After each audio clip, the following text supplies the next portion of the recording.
to $500 billion in financial assistance.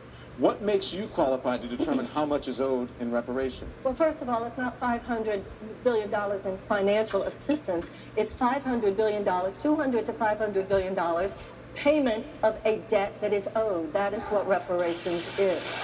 We need some deep truth-telling when it comes. We don't need another commission to look at evidence. I appreciate what Congressman O'Rourke has said. It is time for us to simply realize that this country will not heal. All that a country is a collection of people. People heal when there's some deep truth-telling.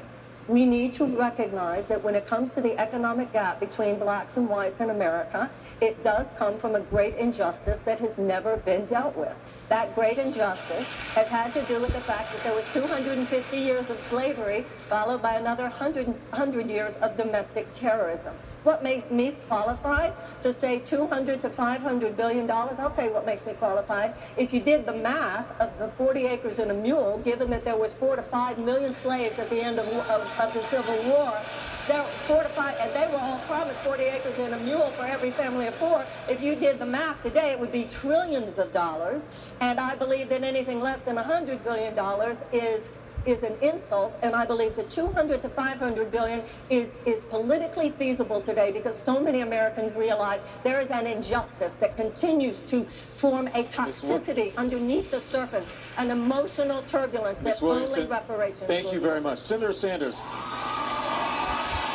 Senator Sanders, you don't think cash payments are the best way to address this issue, but according to a new Gallup poll, 73% of African Americans are in favor of cash payments to black Americans who are descendants of slaves. How do you respond to them?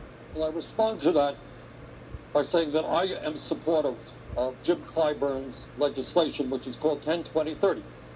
And what that understands is that as a result of slavery and segregation and the institutional racism we see now in healthcare, in education, in financial services, we are going to have to focus big time on rebuilding distressed communities in America, including African American communities. In terms of education, I also have a plan.